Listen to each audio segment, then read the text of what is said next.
अपने काम बंद करें। दलित राजनीति में मायावती जिस तरीके से कमजोर हो रही है, आपने आपको कहाँ मानते हैं? नहीं, मैं तो इन वर्गों के साथ पिछड़े आदिवासी वर्गों में चेतना जागरूक करने का काम कर रहा हूं कि वो बीजेपी के आरएसएस के हथकंडों से सावधान होकर अपनी वोट का प्रयोग एकजुट होकर करें, जिससे कि इनको सत्ता से बेदखल किया जा सके।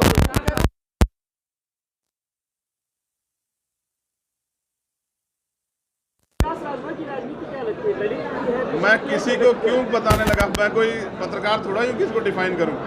मैं तो एक बाबा साहब अम्बेडकर और माननीय काशीराम साहब के मामला रामस्वरूप वर्मा जी के आंदोलन का एक सिपाही हूं। उस आंदोलन पे मुझे आप कुछ पूछेंगे तो शायद मैं आपको बता पाऊँ। विकास आकर बात करते हैं बाबा साहब के संविधान की, लेकिन भारतीय जनता पार्टी साथ भी रखते हैं। मेरे आसपास दे रहे हैं, जब वो मिले तो उनसे पूछेगा कि उनके मन में क्या है। अंसारी के नाम पर बड़े लोगों पर कार्रवाइयां हो रही हैं, इन कार्रवाइयों पर क्या कहेंगे? बुलडोजर चल रहे हैं। देखिए, बीजेपी सरकार ने उत्तर प्रदेश में कोई ऐसा काम नहीं किया जिसके दम पे वो लोगों के बीच जाके वोट मांग पाए। अभी नड्डा जी की और खुद मुख्यमंत्री उस सभा में थे, आपने देखा लोग नहीं थे।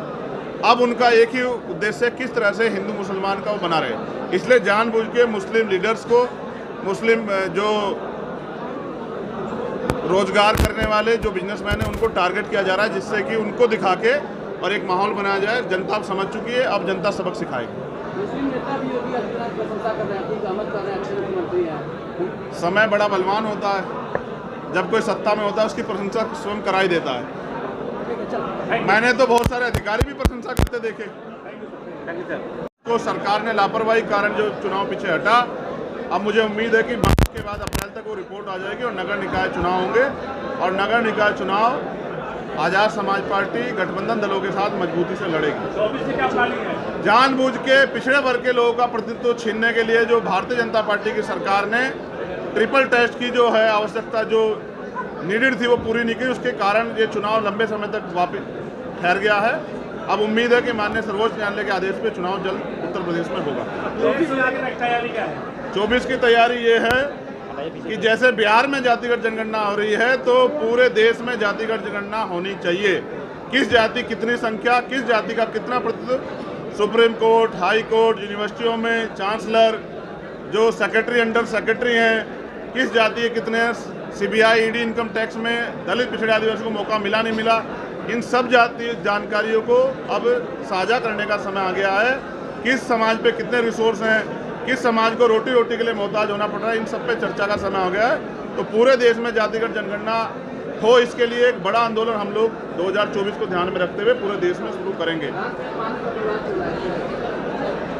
मुझे लगता है कि अब अधिकारों के विवाद पे ज़्यादा चर्चा करनी चाहिए कि जिस तरह से भर्तियों में घोटाले उत्तर प्रदेश सरकार में हुए हैं, पेपर लीक होते हैं, मुख्यमंत्री कानून व्यवस्था की बात करते हैं, उत्तर प्रदेश में कानून व्यवस्था कहाँ है? वो तो बीजेपी नेताओं की चौखट पे दम तोड़ चुकी है। 68,000 की भर्ती में, शिक्षक भर्ती में 20,000 पदों घोटाला हुआ था। करना ये चाहिए था कि उस शिक्षा मंत्री को जेल भेजना चाहिए था, जबकि उनको जेल भेजने के बजाय आज तक वो पद जो है दलित पिछड़े वर्ग को नहीं मिले। ये बड़े शर्म की बात है बीजेपी सरकार में, ऐसा अन्याय जो दलित पिछड़ों के साथ हो रहा है। अगर आपको खून की जरूरत हो तो ज्यादा लोग देने के लिए तैयार हो जाते हैं, लेकिन वोट के नाम पे लोग पीछे हट जाते हैं, क्या वजह है? ये बड़ी अच्छी बात की, जो लोग खून दे रहे हैं आज वो कल वोट भी देंगे, आप चिंता मत करो। उनको समझाने की देर है। पिछली बार उनको लगा कि चंद्रशेखर भाई नहीं जीत पाएंगे, इसलिए उन्होंने मुझे वोट दिया, बीजेपी को हराने के लिए वोट किया। इस बार हम अपने आंदोलन को जमीन पर मजबूत करें, अपने संगठन को। आप जब ये मानते हैं कि वो खून देने को तैयार है, तो वोट तो बहुत छोटी सी चीज़ है।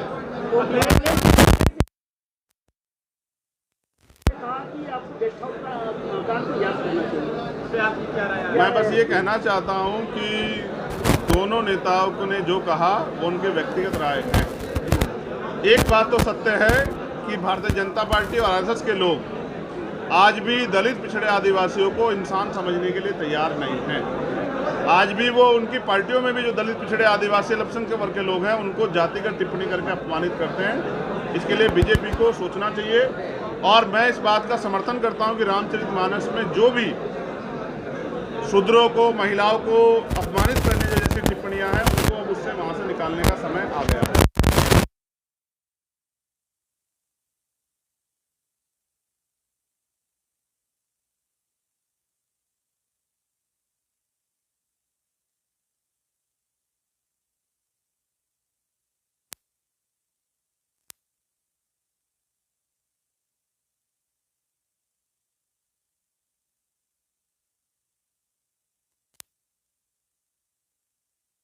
उसको छीन